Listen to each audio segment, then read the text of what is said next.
mulabye ebbaluwa omwogezi w'amagye gy'awandiise ng'agyolekeza German ambassador mu Uganda.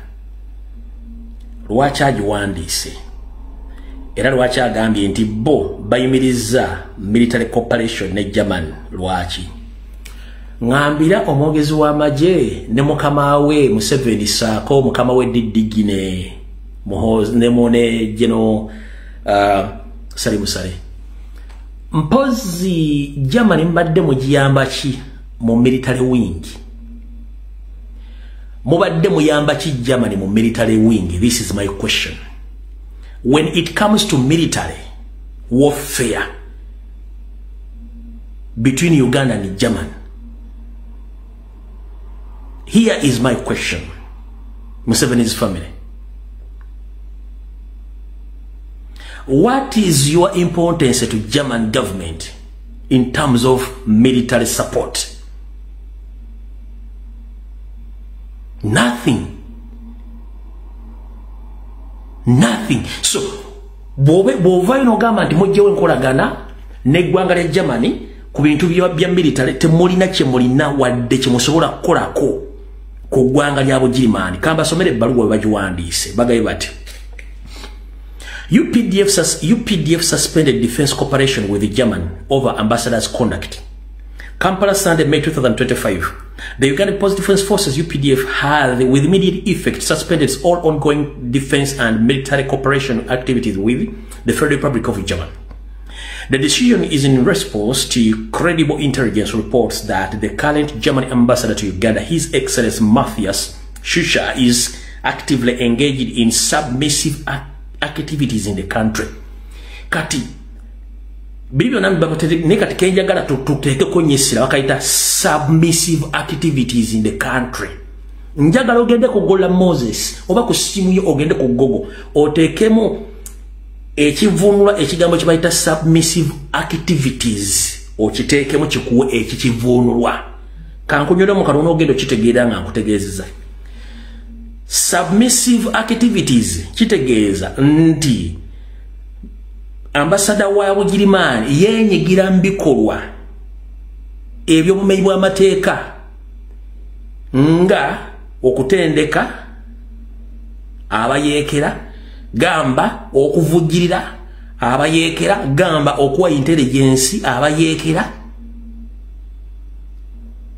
mu Kampala mukono wa Kiso gendo naye kiga kibata submissive activities okiteke wawo kirambula bulungi nnyo kijja kuwa story yonna gireka gye bawandiise wala akagambo kanekinyisibwa ku submissive activities kyobosoko kyotekako essira bwoti mu kinyusi ky'ebbaluwa eno kyonna kyobotekako essira then gwe naawe okozesa omutwe gwo gavumenti ya Germany bino yabikola ddi kubanga balina kye bapulaani nga kyekitya.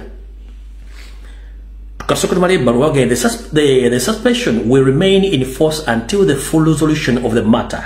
The ambassador's involvement with hostile President political military forces operation in the country against the Ugandan government. Chris Magezi, Kandlo, acting director of defense for information.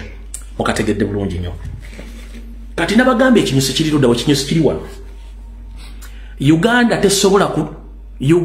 tesobola kutuukako wadde ku 0.001% ku military intelligence ku military arsenal eyeggwanga lya Germany. Uganda tesobola kutuuka wadde ku 0.1% ku military intelligence ya Germany, ku military arsenal ya Germany tesobola.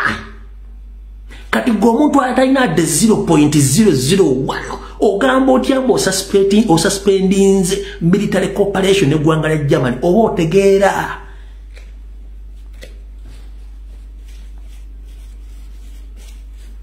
unakuki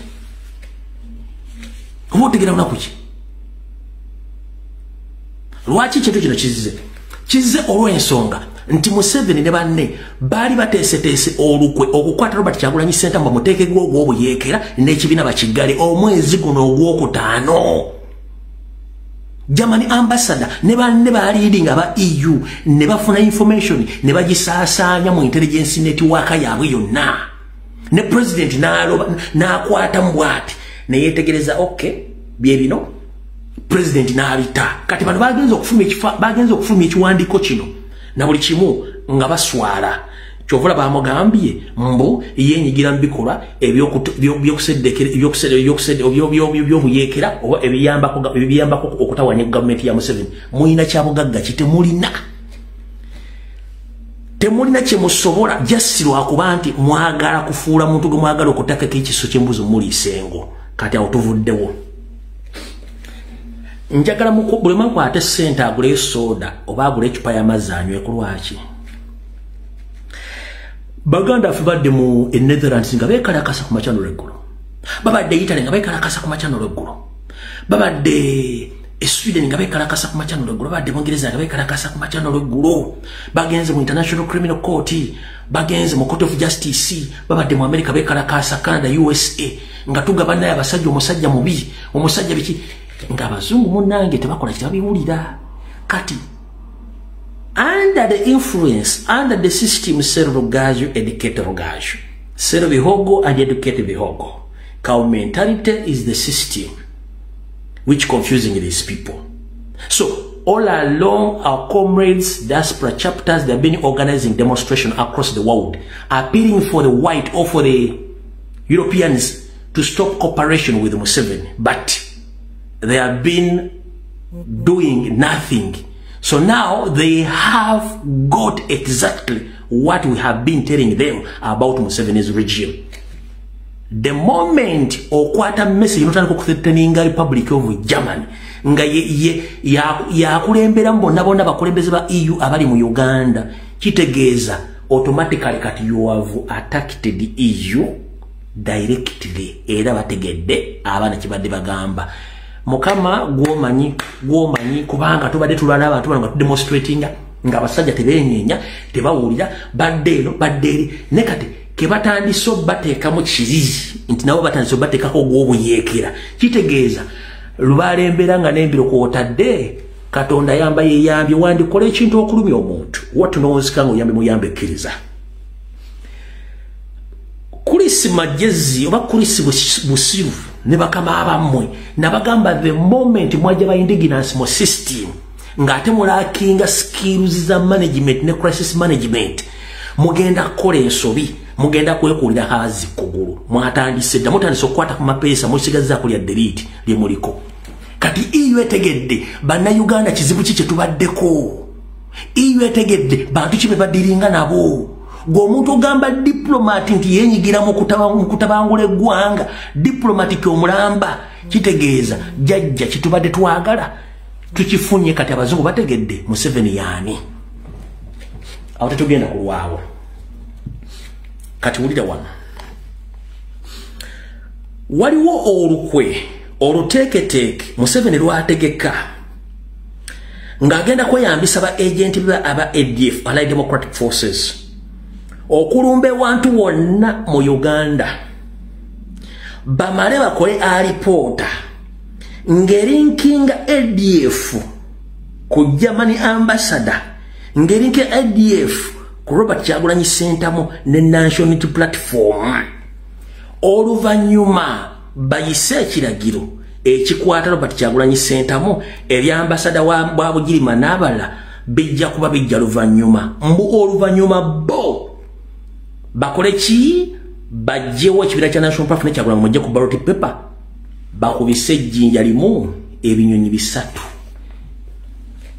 Kati ndoza mutandise okulaba story gyembagamba musharinge video kubera tumuge video ebadde special njikoze nga special kuba kati information gyefuna tugenda gisanga ku TV ndi mukudibaga ate ngenda bidibaga ense bitegeere buli kyenjogera mugenda kira ndi mukudibaga. Kati ADF egenda kubeera activated, bwebera activated egenda kuba bwene kuba Museveni balinkinge ADF ku Germany ambassador oba kuba EU bamale bajirinkinge ku Robert Kyagulanyi Ssentamu bamale bajirinkinge ku National Platform mbo bagalewo bo bakole kye baagala. Remember ulira bulungi nnyo